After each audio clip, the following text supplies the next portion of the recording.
શ્રી સ્વામી સમર્થ. Welcome back to my YouTube channel. મારું નામ છે વૈશાલી. આગળના વિડીયોમાં તમે જોયું જ હશે. આઈ હોપ તમને મારો વિડીયો ગમ્યો હશે. આજે આપણે બનાવીશું મેથીના ગોટા. બધા એવું કહેતા હશે કે મેથીના ગોટા બહાર જેવા મળે છે, જાળીદાર એવા ના બને મારા ઘરે. તો આજે હું તમને બતાવીશ કે જાળીદાર મેથીના ગોટા કેવી રીતે બનાવવાના.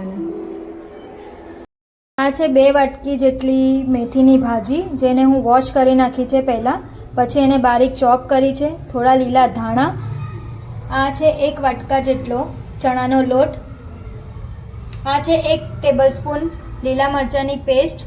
તમને વધારે તીખું જોઈતું હોય તો તમે મરચાં એડ પણ કરી શકો છો. આ છે બ્લેક પેપર. આ છે અજવાઈન 1 ટેબલસ્પૂન, હાફ ટેબલસ્પૂન હળદર, 1 ચમચ જેટલી ખાંડ. આ છે અડધી વાટકી જેટલો રવો. તમે રવો અંદર ઉમેરશો તો ક્રિસ્પી જે થવા જોઈએ એ થશે, નહીં તો એમાં અંદરથી આપણે લોટ જેવું લાગે છે. બધા એવું કહે છે કે અંદરથી જાળીવાળા નથી લાગતા, એના માટે આપણે રવો યુઝ કરીશું. આ છે મીઠું, જે તમે સ્વાદ અનુસાર યુઝ કરી શકો છો, નાખી શકો છો. આ છે સોડા, ખાવાના સોડા જે આપણા ઘરે હોય જ છે.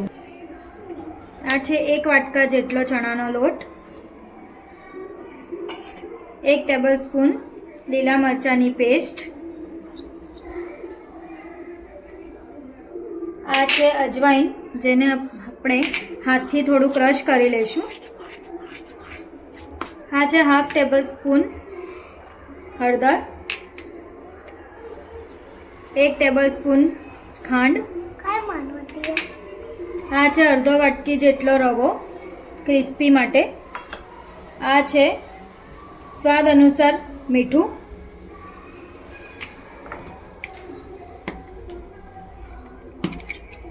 આ છે બ્લેક પેપર, જે તમારા સ્વાદ અનુસાર તમે નાખી શકો છો.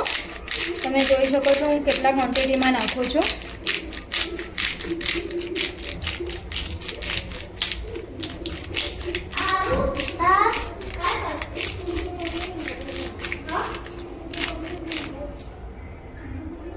હવે આપણે એને મિક્સ કરી લઈશું બધા મિશ્રણને.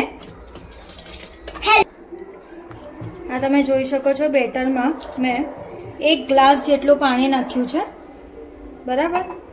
અને બેટર તમારું આવી રીતે હોવું જોઈએ. જોઈ શકો છો તમે, વધારે પાતળું નહીં અને જાડું નહીં, બરાબર.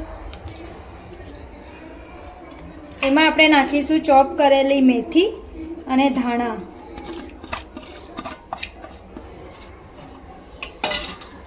એને આપણે બરાબર મિક્સ કરીશું.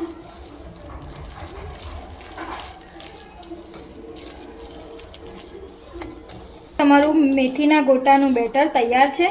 એને આપણે ઢાંકીને 5 થી 10 મિનિટ માટે રહેવા દઈશું. ગોટા સાથે ખાવા માટે આપણે ચટણીનું બેટર તૈયાર કરીશું. હાફ વાટકી જેટલું ચણાનો લોટ,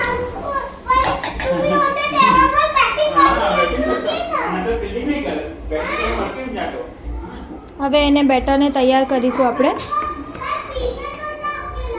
ચટણી માટે આપણે બેટર પાતળું જોઈશે. આપણે 1 ગ્લાસ પાણીનો યુઝ કર્યો છે. તમે જોઈ શકો છો ચટણીનું બેટર આટલું આપણને પાતળું જોઈશે. પહેલાં સ્વાદ અનુસાર મીઠું નાખીશું આપણે.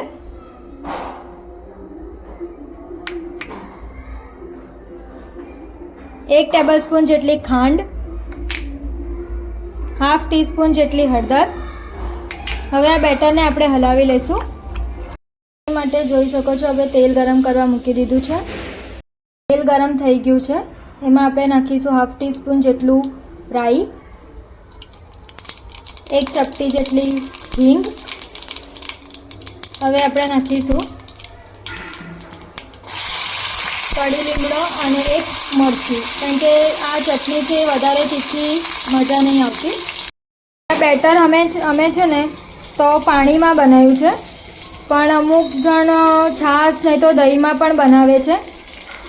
પણ ના હોય દહીં અને છાશ તો આપણે પાણીને અંદર પણ આ ચટણી બનાવી શકીએ છીએ. તમે આજે જોઈ શકો છો આપણે આ બનાવ્યું છે બેટર એ એડ કરીશું અંદર. તમે જોઈ શકો છો. થોડું લીંબુ નાખીશું જેથી ચટણી આપણને ખાટી મીઠી લાગે ખાતી વખતે. તમે જોઈ શકો છો ખાવાની ચટણી તૈયાર છે. હવે આપણે ગાર્નિશિંગ માટે ઉપર લીલા ધાણા નાખીશું. તમે જોઈ શકો છો સરસ મજાની ચટણી તૈયાર છે. હવે એની અંદર આપણે નાખીશું ખાવાનો સોડા અને ઉપરથી આપણે થોડું પાણી નાખીશું અને એને બરાબર આપણે હલાવી લઈશું.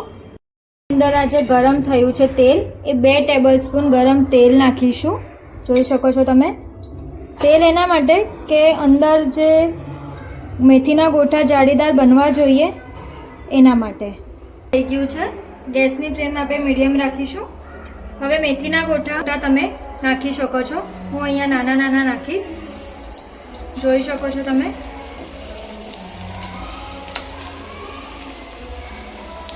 મેથીના ગોટા બનીને તૈયાર છે. તમે જોઈ શકો છો કેવા જાળીદાર. જોઈ શકો છો તમે.